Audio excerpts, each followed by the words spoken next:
Syria, for the last 34 years, been ruled by a dictator. And what we've seen right now the last 5 years is just the end result of a tragedy that's been oppressing its people for the last 30 years. My journey started in Syria in 1996 when we had to leave Syria because my father was a lawyer and he was politically oppressed. And the police came to our house, beat my mom and me when I was 11 years old. And it wasn't safe for us to stay there. So my father paid smugglers to get us out of the country, and we end up in Germany.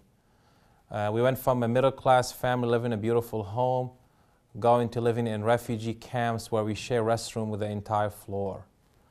We lived in Germany for 6 years on asylum. We had to renew our immigration status every 6 months. I found out that I would not be able to go to college despite being in a high secondary school because I was a refugee on asylum. We almost gave up hope because we were afraid that we were going to be shipped back to Syria. So the church in Germany applied for us to come to the U.S. We were accepted, and it was beautiful because one of the most meaningful words I heard was like, "Welcome to America" by the embassy. We were getting ready to leave. We were waiting for our visas to come to America as refugee, and then 9/11 happened. We lost hope because we didn't know if a Syrian Muslim refugee family will be welcomed in this, in America. Next thing we know, we got a call from the embassy saying you got 3 days to leave this country. Your passports are ready. You can leave now or never. So September 25th, we end up in Clarkston, Georgia, a small town outside of Atlanta. That's where our journey started in America in 2001. We were afraid, For the first 2 days, we leave our home. People were telling us all these stories in Germany that we should be afraid about being in America. And then something happened that was very interesting. After 2 days being in our apartment, people knocked on our door, and they were like these 9, 10 white Americans. We thought first they're like CIA agents because, that's how the Secret Service in Syria dress up, regular clothes.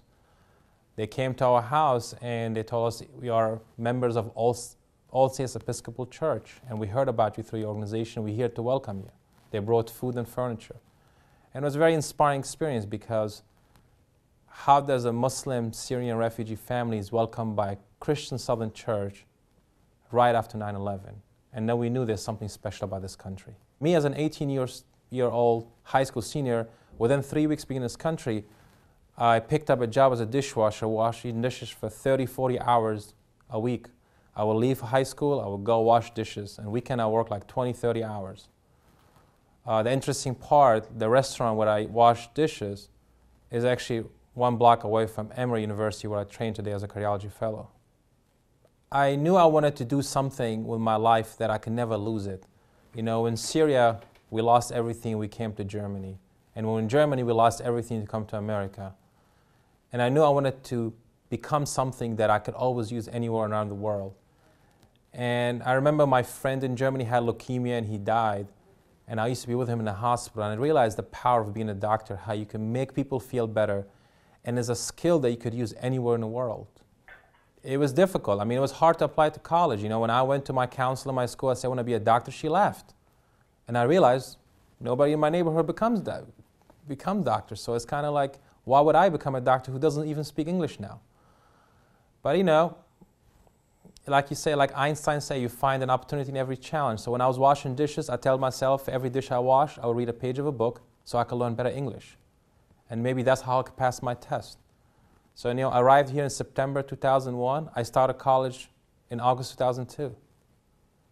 And I went through college, and the best advice I got was actually from a lawyer. It's pretty interesting, being a doctor. He said to me, "If you don't ask, the answer is always no. So just ask for help." And I started doing that, asking people, "Can you teach me English? Can you help me with my homework? Can you help me apply to college? Can you help me figure out which class I take?" So that was the biggest help. And of course, I had a good support system. Everyone asked me always, like, "You achieved the American dream." I was like, no, I achieved my dream of becoming a doctor. But what makes it American is to recreate that dream for everyone else. When you see a refugee or an immigrant, I don't want you to see victims. I want you to see opportunity of investment.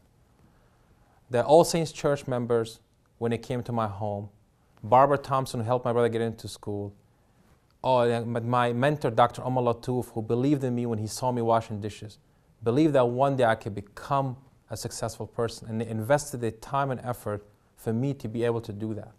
And now I'm giving back to this country and the community. So I try to show with my story and my brother's story that we are an example of an investment that could have a huge return to this country. And I hope that my American fellow can look at this the same way. That when you see someone like me who's a refugee, maybe that could be one day your doctor, your journalist, lawyers, filmmaker, someone who could give back to this community and make a difference.